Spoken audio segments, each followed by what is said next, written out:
Making a long story short here, the day after Christmas, my 16-year-old niece, Emma, called me sobbing, begging to come live with me. She said her house was a prison and her parents wouldn't let her be happy anymore. We talked for a while, and what she told me was confirmed as true by my sister when I talked to her. Emma has always had lopsided grades, with A's in English and history, but C's and D's in math and science. This time last year, she was diagnosed with attention deficit disorder, which I knew because I was diagnosed a few years ago, and my sister called me to ask my opinion on how well non-medication treatments worked, since her husband was adamantly opposed to letting Emma take what her doctor prescribed for fear of her becoming addicted. Medication and intuitive living has always worked best for me, but when I was pregnant with my kids and couldn't take meds, I got by with a recommended attention deficit disorder diet and exercise regime and a good routine. It turns out my brother-in-law has taken that into hyperdrive and gone full prison guard on Emma's life in order to get her grades up. She has a strict routine that only includes school or studying, exercise, and family meal times. She is not allowed any contact with friends outside of school and eats a special diet that doesn't include dairy, caffeine, or sweets of any kind. Everything distracting has been taken out of her room, including all of her books and beloved paintings by my late mother. Her science and math grades have come up to B's, which my brother-in-law insists means the routine is working, but still can't be eased up on yet since she hasn't come to her full potential.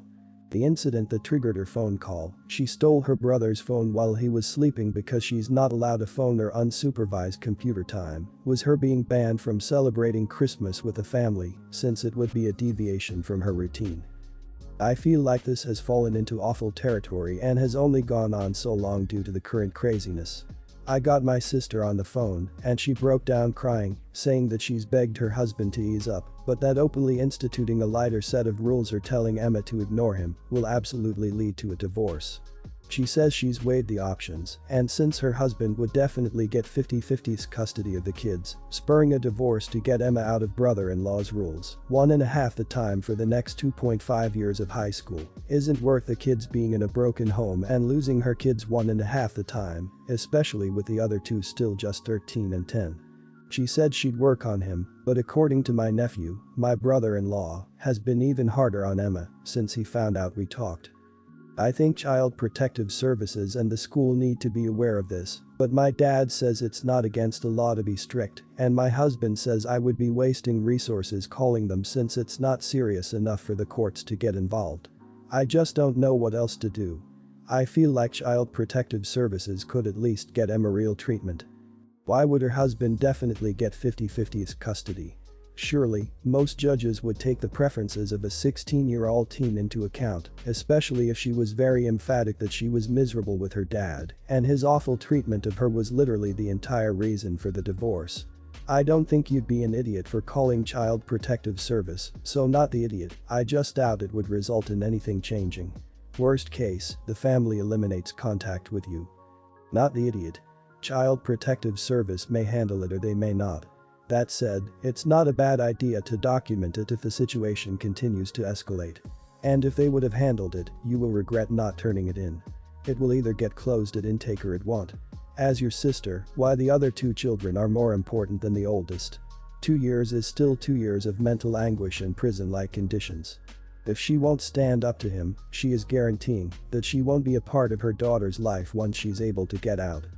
Not the idiot. That's isolation and emotional abuse. Huge emotional abuse. So yeah, definitely do something. Call Child Protective Service. Try it. If niece and you want you can, I'd say tell Child Protective Service that you'd be willing to take her in. That might persuade them to intervene earlier. Important for your niece to mention would be how her mental health is suffering from it. If she has suicidal thoughts, it would be very good to mention those, as to show to Child Protective Service that the abuse is life-threatening if she can't get out immediately. My wife and I are vacationing at the beach. We walked into a crab shack-style restaurant today right on the beach to get some of that sweet seafood.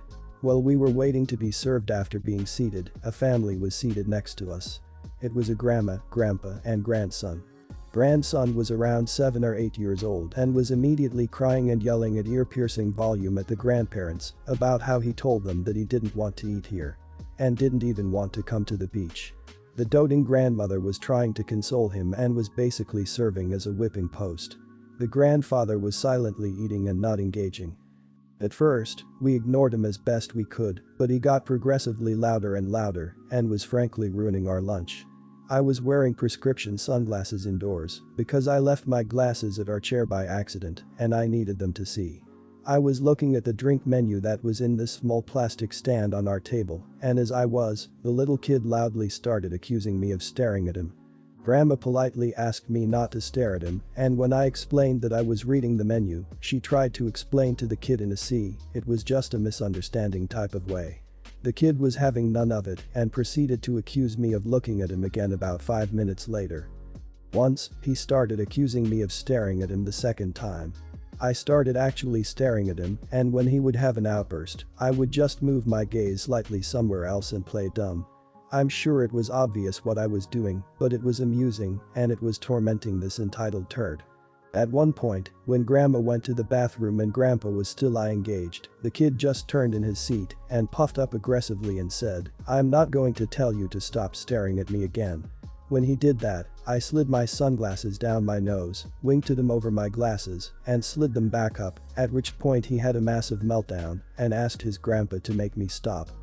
In a solid and loud outburst, Grandpa slammed his fist down on the table and unloaded on the kid about how he had done nothing but whine for the last 3 hours, stood up, grabbed the kid by the collar, and walked him up to the hostess and paid for their meal. Grandma came out of the bathroom shortly after and saw that they were leaving, so she left with them. My wife was angry that I had freaked with a little kid despite his behavior. I defended myself, but she says that I wasn't the idiot, but I was an idiot. I maintain that I wasn't the idiot, though I did inadvertently ruin the lunch of the old folks he was with by spooling him up more than he already was. We're at an impasse. What's your verdict? You are the idiot or everyone's the idiot here. By pissing this little crap off, you don't know his life, kid could have behavioral issues, you made the grandparents' lives to life harder and made things worse for yourself and other diners. The grandparents grew because they should have physically left with this kid. You're an adult whose solution for a kid having a meltdown and tormenting his grandparents was to make things worse for everyone else in the restaurant out of crappy boredom, and your wife is right, it was incredibly childish. Not the idiot. I've seen this in public too, where guardians don't have control over their children and don't do a single thing about it. It's incredibly inconsiderate for everyone else who is trying to enjoy their downtime. I tried pulling this off as a kid, and you could be sure I would get smacked at home or in the bathroom and wouldn't do it again. One time I did see an older woman berate the crap out of a mother for not disciplining her daughter and letting her wail and thrash uncontrollably on the floor. You're the idiot. It's a kid. Sure, he's acting like a brat, but you're a complete stranger who isn't just yelling at him or teaching him something, you're just being an idiot. Those grandparents most likely aren't the ones who are raising him, they're probably just stuck with him for a week. It wasn't fair of you to instigate the kid further and then blame it on him and complain to his grandfather. You're that little crap in class who would chuck pencils at people, then point them out when they got upset. Messy, but I'll make this as short as possible. So one of my best friends had a kid 3 years ago. She said it was a one-night stand, and later the guy expressed no interest in being a dad, so she raised her son herself.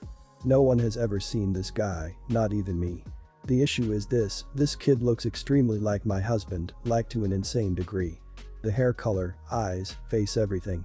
He's even been out with my friend and her son, and people have mistaken him to be the dad before. Needless to say, for 3 years now I've had my suspicions, but I haven't said anything. My husband is also close to my friend, and the timeline works out. We were all living almost in the same neighborhood around the time she got pregnant. Over the past year, it's really eaten at me. I see the resemblance growing more and more. It doesn't help that my friend refuses to show me a picture of her son's biological father, no matter how much I asked. It kept spiraling until I had a meltdown and confronted both of them, saying that I will pack up and leave if I don't see a paternity test. Long story short, my friend got a paternity test, but said our friendship is over. The test says my husband isn't the father. I feel so ashamed to lose my friend, but I thought my husband would slightly understand since even he sees the obvious resemblance between him and this kid. But he has moved out for the time being, and I'm worried this is the end of our marriage. Am I the idiot for insisting on that test? I honestly felt like I had no other choice. The resemblance was unavoidable, and it was eating at me so much that no amount of therapy could help. I thought my husband would understand my fears most of all, given my history with past cheating exes. Did I screw up, and how badly? I incline towards you are the idiot, but would ask for more info. The situation is both sad and very confusing. I get that this child looked like your husband, but it is one hell of a leap to assuming unfaithfulness from him and betrayal from a close friend. My question, I guess, is did you have any reason to suspect him? Specifically, has he previously been unfaithful or given you solid reason to distrust him? If the answer is no, then you are the idiot, I'm afraid. But it is a really sad situation. I recognize that you've lost a friend and now face the difficult challenge of reconciling with your husband. You're the idiot. Lots of people resemble each other without being related. You had zero evidence or, as far as I can tell, reason to be suspicious of either of them. Being cheated on previously is an explanation, but it's not an excuse. It's a cop-out to say you felt like you had no other choice. You always have a choice. If therapy wasn't helping, find a different therapist or different method, because your paranoia and inability to see people for who they are instead of as the people who previously cheated on you will continue to destroy friendships and relationships if you don't get it under control. You're the idiot. I understand having a fear of infidelity, my marriage ended because of it, making that kind of accusation based on nothing more than a resemblance to a child says you don't trust your husband or your friend. And demanding the paternity test attached to an ultimatum is kind of an idiot move. I hope your marriage doesn't end over this, but your husband probably feels like you can't trust him when he's done nothing wrong and that kind of screws. This happened 2 years ago, but let's see. Me and my husband were planning a 4th birthday party for my son. He had a lot of friends around the neighborhood. There was also another kid, Jack, in the neighborhood. He has low-functioning autism, and he is nonverbal. My son plays with him quite often. At that age, not every kid is as understanding, but my son got along with him very well, except some meltdown incidents here and there. I would say that Jack didn't have any friends or kids who hang out with him as much as my son. My son loves dinosaurs. So, me and my husband planned the party with that as theme and ordered most of the supplies and cake. I also made some dinosaur-shaped invites for my son to color. I was telling the parents about the party and asking about diet restrictions. Jack's mom told me that I cannot have any animal-themed party because Jack will have a meltdown as he is scared of them. Everyone was looking at us and I was just I will be honest. It wouldn't have been the end of the world to change the theme. I hadn't told my son. So he wasn't going to be disappointed. I could have used the party supplies for something else. I could have called the bakery and changed the cake order from dinosaur to something else. But at the same time, I had put a lot of effort into this and I didn't want to see it go to waste. I told her I can't change everything now. She insisted that I have to change the theme and my son was Jack's only friend and he would be heartbroken. She said I am heartless if I don't do this.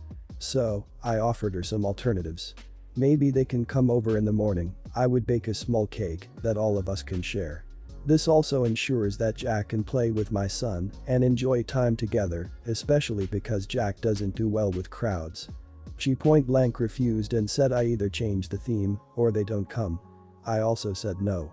She then proceeded to cuss and yell at me in front of everyone about how we, all the parents, all are conspiring to push her son out just because he has autism and that I am as bad as the rest of them.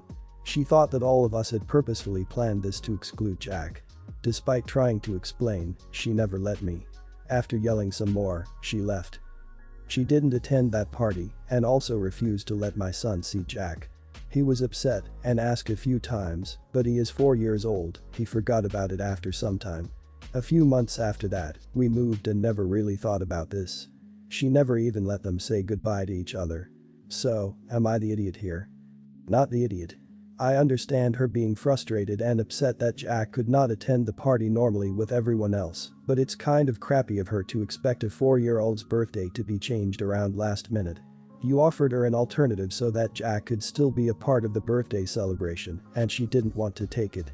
The only people that suffered here were Jack and your son after she refused to allow them to be friends, which is the saddest part of all. I am a mom to 2 autistic kids and you're not the idiot. While I do not try to change who they are, I'm well aware my sons will need to be able to function in the world. It's my job to teach them how to adjust and cope so they can lead happy lives. That's what this mother should have done. Autistic kids love routine and predictability. She had plenty of time to try to prepare him for an animal-themed party. If he's non-verbal, he's probably working with special educators or therapists, so this is something they absolutely could have helped with too. Not the idiot, she used her child as an emotional pawn against you to fuel her sense of entitlement. You offered an accommodation for her child. If the changes she requested were purely for her child's best interest, then she would have at least considered the accommodation you offered, but the fact that she wouldn't even acknowledge it is evidence that at some point during this argument it shifted from being about her child to being about her. I think you know you're not the idiot. I just think you feel bad for the child who has to suffer for his mother's selfishness. My husband and I have 3 children together. They are 9, 7, and 4. For the most part, my husband is a loving father, and he absolutely dotes on our girls. Our son is another story. He is very sensory sensitive, and the littlest of things can set him off, like a scratchy shirt tag or an extreme temperature.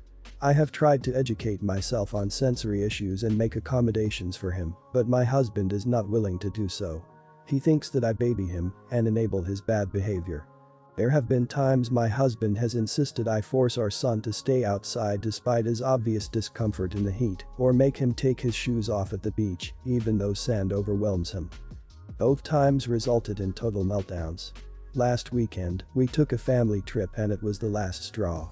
My husband had our girls in the pool and he was tossing them in.